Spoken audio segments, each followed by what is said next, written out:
Hi, I'm Bill Schmick, and welcome to 30 Minutes.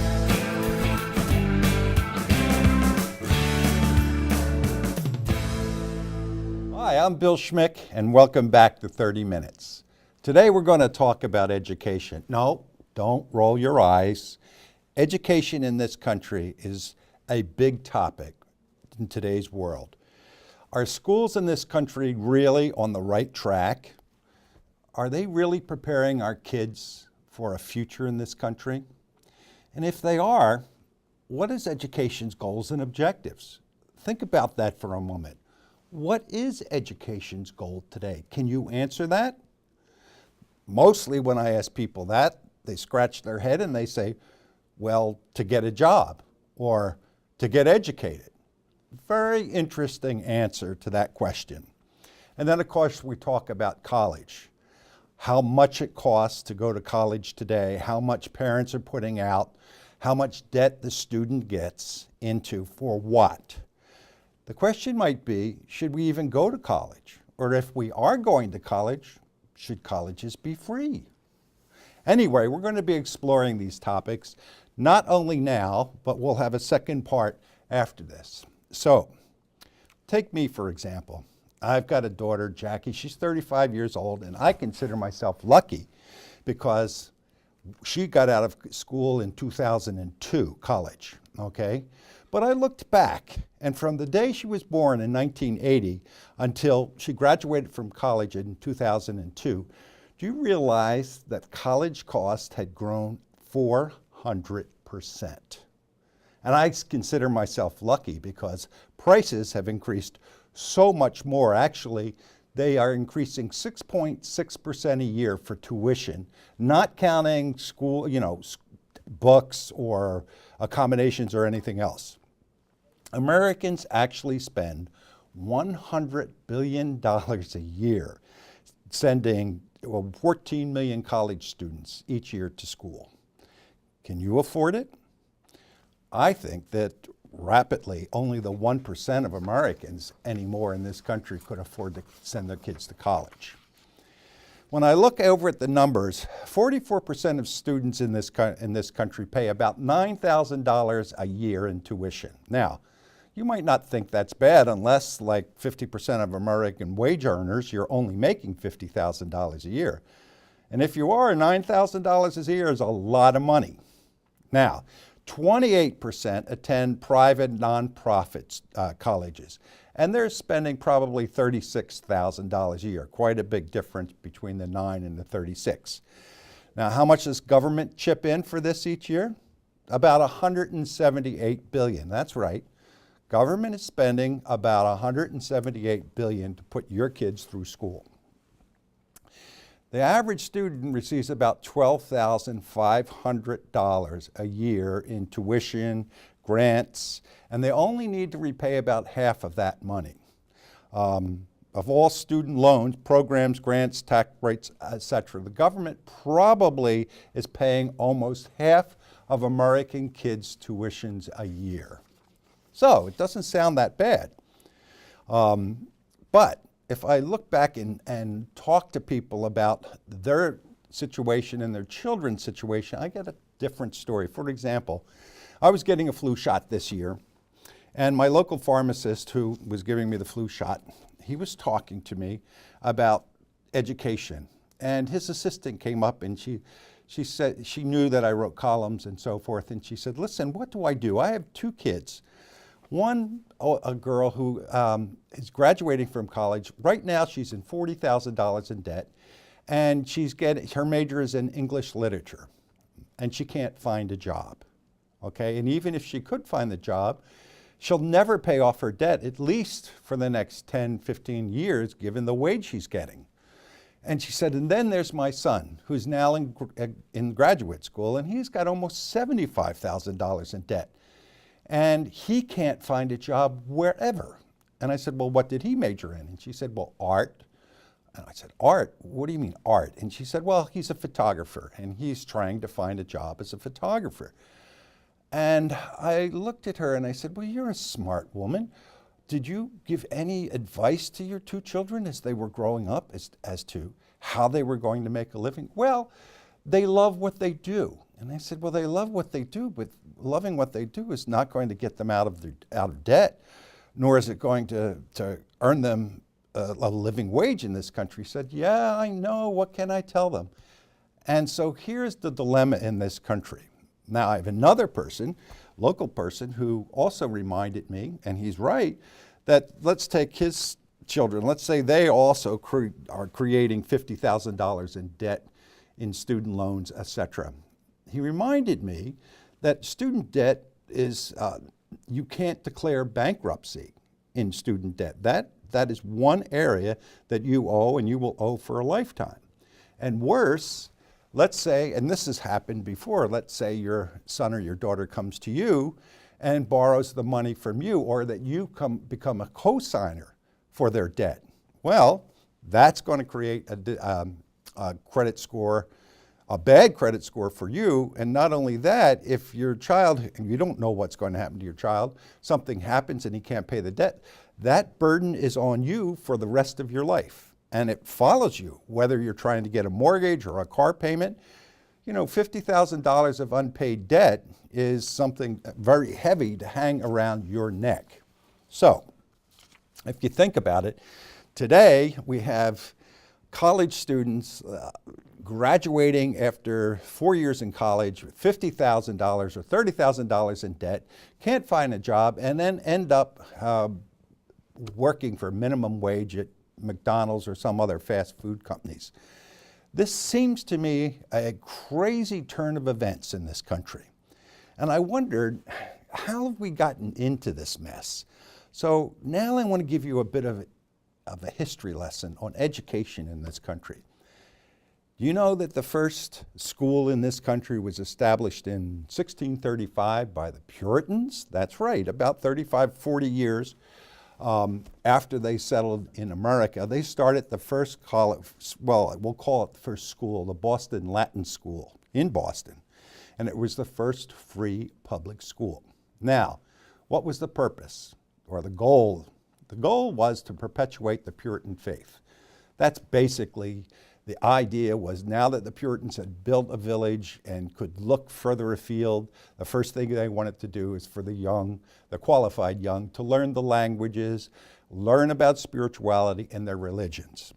Now, as far as public education is concerned, Tom Jefferson was probably the first of our founding fathers who actively sought and proposed a public education system. And his reasoning was fairly accurate. I mean, not only did he want to perpetuate faith in general, but he also wanted the public at that time to be voters and to be law-abiding citizens as well.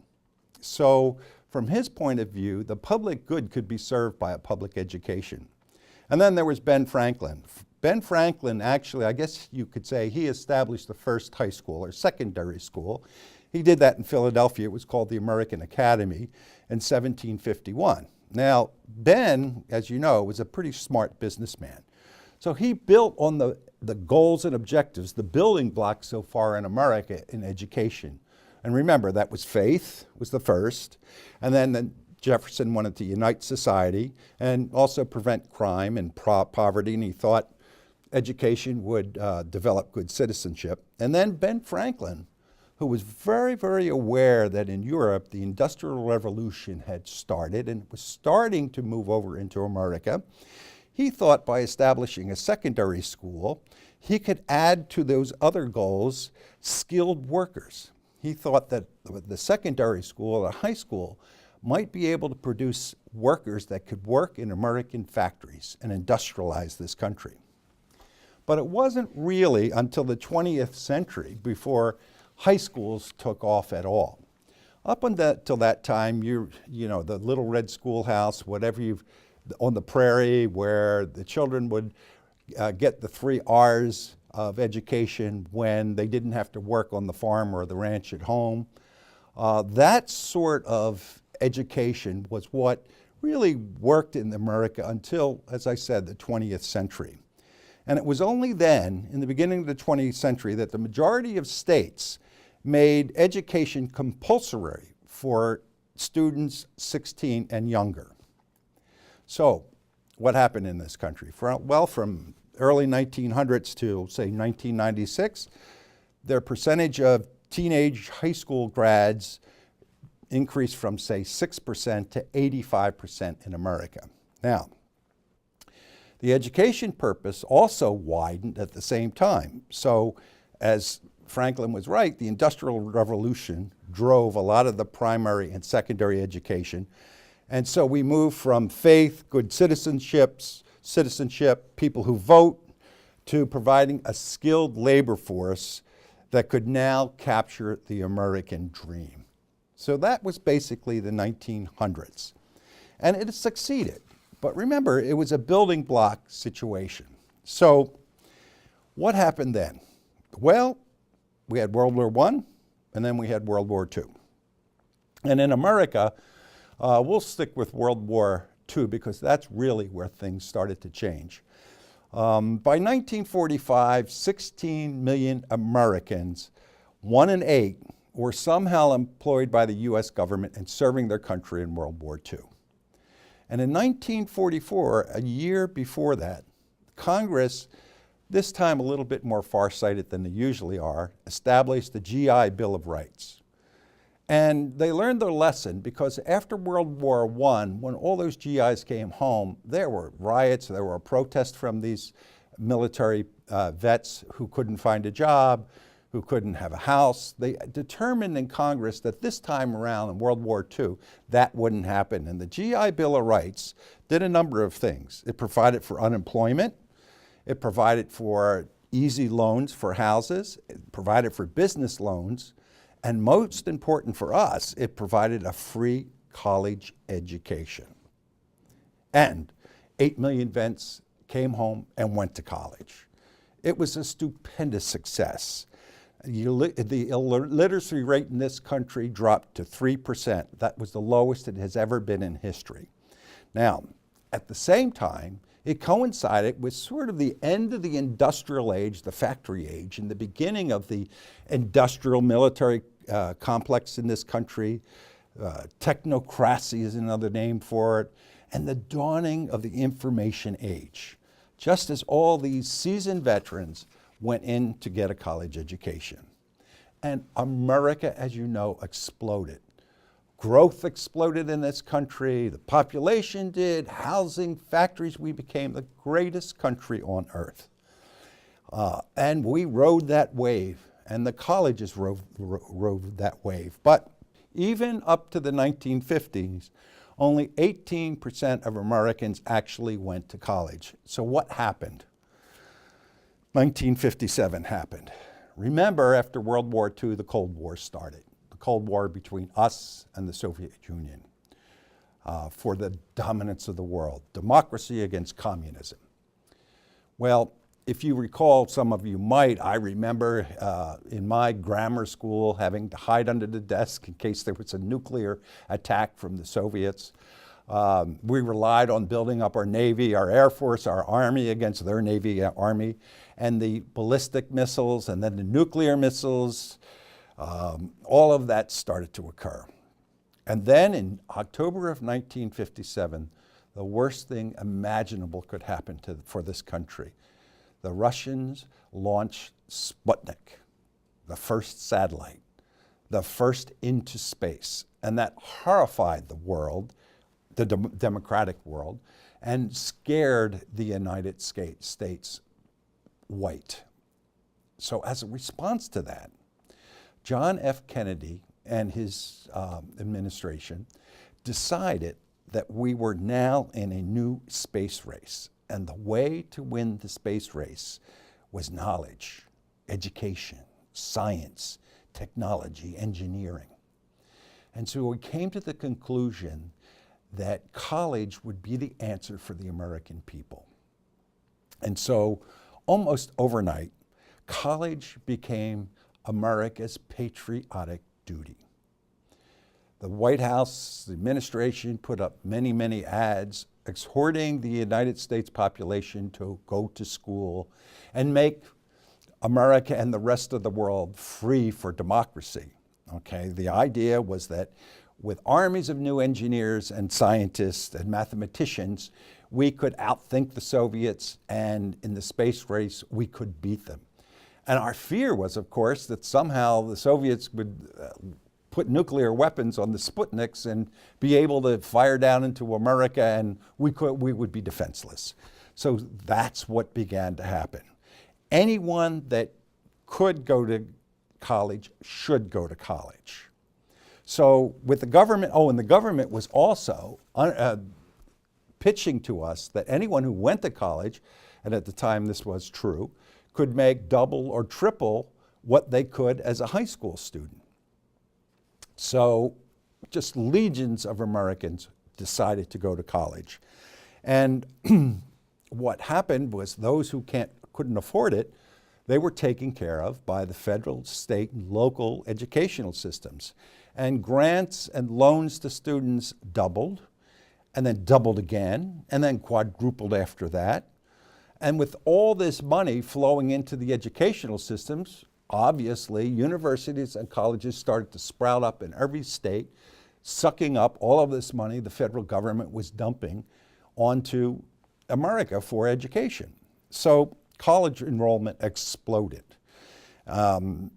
Research grants, teachers doubled and doubled again and tripled. Teaching was, again, one of the growth industries in this country.